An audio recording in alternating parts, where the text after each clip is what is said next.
ஸ்ரீ குருப்பியோ நமஹ. தெய்வத்தின் குரல் மூன்றாம் பகுதி 303வது தலைப்பு.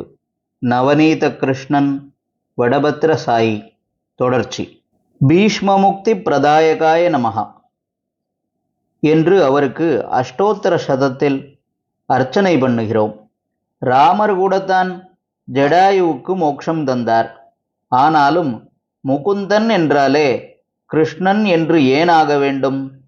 ஏன் அப்படி என்றால், கிருஷ்ண பரமாத்மாதான் அதிபால்யத்தில் அவரை மனசறிந்து கொல்லணும் என்று வந்த பூதனை, அப்புறம் கடைசியிலே அவருடைய அவதார காரியம் பூர்த்தியான முடிவு கட்டத்திலே அவர் மேலே அறியாத்தனத்தால் அம்பு போட்டு அவர் சரீர யாத்திரையை முடிக்கும்படி பண்ணின ஜரா என்கிற வேடன், இரண்டுக்கும் நடுவிலே அவரை பொது சபையில் வாயில் வந்தபடியெல்லாம் தூஷித்த சிசுபாலன் ஆகியவர்களுக்கு கூட முக்தி அளித்த பரம கிருபாமூர்த்தி ஒரு அவசரத்திலே வெண்ணெய் தின்கிறார்.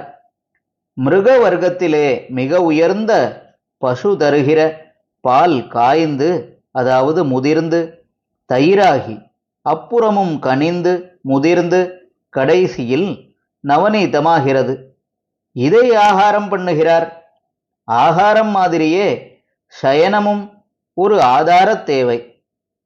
இவற்றை அசனம் சயனம் என்பார்கள். அசனம் நவநீதம், சயனம் ஆலிலை. இப்போதும் அசனத்தை விடாமல் கால் கட்டை விரலை ருசி பார்க்கிறான். மிருக வர்க்கத்தில் பசு போல தாவர வர்க்கத்தில் ஆள் உயர்ந்தது.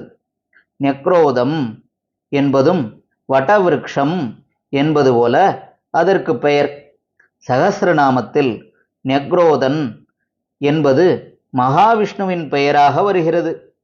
கயாஸ்ராத்தம் என்று முக்கியமாக சொல்லி அக்ஷயவட்டம் என்று ஆலமரத்துக்கு கீழே பிண்டம் போடுவதையே விசேஷித்திருக்கிறது. இது கர்மகாண்டம்.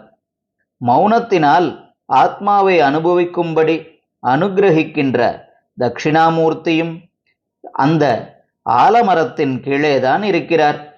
இது ஞானகாண்டம். இப்படி ஆள் இரண்டிலும் முக்கியமுள்ளதாய் இருக்கிறது. கர்மா எத்தனை உசத்தியானாலும் மாயா சம்பந்தமானது. அதனால்தான் மார்க்கண்டேயருக்கு மாயா தர்சனமும் பண்ணுவித்து பரம ஞானத்தையும் கொடுக்கிறபோது பகவான் இரண்டுக்கும் பொதுவான வடவிருக்ஷத்தின் பத்திரத்திலே வந்து படுத்து கொண்டார். ஆதிசேஷனின் மேலே லக்ஷ்மி நாயகனாக பிரம்மாவின் பிதாவாக சயனிப்பவர் ஆலிலை மேல் பாலனை போல வந்தார். பசுவின் முதிர்ந்த சாரத்தை இவனுடைய ஆகாரமான வெண்ணெய் காட்டுகிறதென்றால், ஆலவிருக்ஷத்தின் ஆரம்ப ஸ்தானத்தை இலை காட்டுகிறது. முதலில் இலை, அப்புறம்தான் பூப்பது, காய்ப்பது, பழுப்பது எல்லாம். சாரசாரமாக முதிர்ந்த நவநீதத்திலிருந்து இழசான வடபத்திரம் வரை எல்லாம் அவருடைய ரேஞ்சில் இருப்பவைதான். தான் நிறைந்திராத லெவலே இல்லை என்று காட்டுகிறார். ஹரஹர சங்கர, ஜெய ஜெய சங்கர. தெய்வத்தின் குரல் மேலும் ஒலிக்கும்.